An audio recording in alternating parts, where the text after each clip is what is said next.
ভারতের বিরুদ্ধে পাকিস্তানের সাম্প্রতিক পাল্টা হামলাকে 1971 সালের যুদ্ধের প্রতিশোধ বলে মন্তব্য করেছেন দেশটির প্রধানমন্ত্রী শেহবাজ শরীফ। বুধবার 14 মে ভারতের বিরুদ্ধে অপারেশন বুনিয়ান উন মার্সুসে অংশ নেওয়া সেনাদের সঙ্গে দেখা করতে শিয়ালকোটের পাশরোর সেনানিবাসে গিয়ে তিনি এসব কথা বলেন বলে জানিয়েছে জিও টিভি।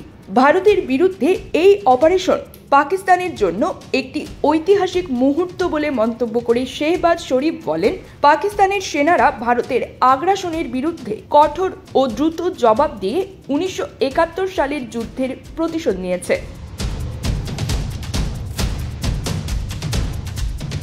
পাকিস্তানি সেনাদের উদ্দেশ্যে পাক প্রধানমন্ত্রী বলেন, ইতিহাসে চিরন্তনভাবে থাকবে কিভাবে কয়েক ঘন্টার মধ্যে পাকিস্তানের রক্ষীরা ভারতের অপ্ররোচিত আগ্রাসন নিবারণ করে দিয়েছে।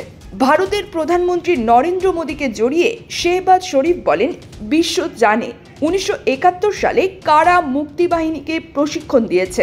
এখন তারাই বালুচ লিবারেশন আর্মি এবং তেহরিক-ই-তালিবান পাকিস্তানকে সমর্থন দিচ্ছে, যা মোদীর কাছ থেকে আসছে। লন্ডনে এত বড় মাছ, ওয়াও! মাছে ভাতে বাঙালি, আর সেই মাছ পেতে আসুন লন্ডন ফিশ নেটে। জি হ্যাঁ, ইস্ট হ্যাম পুরাতন টাউন হলের সন্নিকটে আপনার প্রিয় মাছের সম্ভারে ভরপুর। আসুন, দেখুন, বাজার করুন ছোট বড় সব ধরনের মাছ। পাকিস্তানে ভারতের পানি প্রবাহ বন্ধের হুমকির জবাবে পাক প্রধানমন্ত্রী বলেন, যদি ভারত পাকিস্তানে পানি বন্ধ করার চিন্তা করে তাহলে জেনে রাখুন, পানি ও রক্ত একসঙ্গে বইতে পারে না। এটি আমাদের সীমারেখা, যেটিতে কোনো ছাড় দেওয়া হবে না। মোদীকে উদ্দেশ্য করে শেহবাজ শরীফ বলেন, মোদী, আপনি যদি আরেকবার কোনো আগ্রাসন দেখান তাহলে আপনারা ধারণার বাইরের পরিণতি ভোগ করবেন। মোদী, আপনার জ্বালাময়ী বক্তব্য আপনার কাছে রাখুন। পাকিস্তান এ অঞ্চলে শান্তি চায়, কিন্তু আমাদের শান্তি চাওয়ার বিষয়টিকে দুর্বলতা ভাববেন না।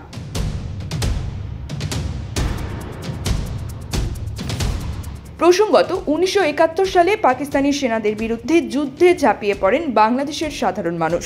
ওই বছরের 26 মার্চ যুদ্ধ শুরু হয়ে 16 ডিসেম্বর বাংলাদেশের স্বাধীনতার মাধ্যমে এটির সমাপ্তি ঘটে। পাক সেনাদের বিরুদ্ধে মুক্তিবাহিনীর যুদ্ধ চলাকালীন 1971 সালের 3 ডিসেম্বর পাকিস্তানের বিরুদ্ধে আনুষ্ঠানিক যুদ্ধ ঘোষণা করে ভারত। এর আগে অপারেশন চেঙ্গিস খান নামে ভারতের 8টি বিমান ঘাঁটিতে হামলা চালায় পাকিস্তানি বাহিনী। এরপর তারা পাকিস্তানের বিরুদ্ধে যুদ্ধে লিপ্ত হয়।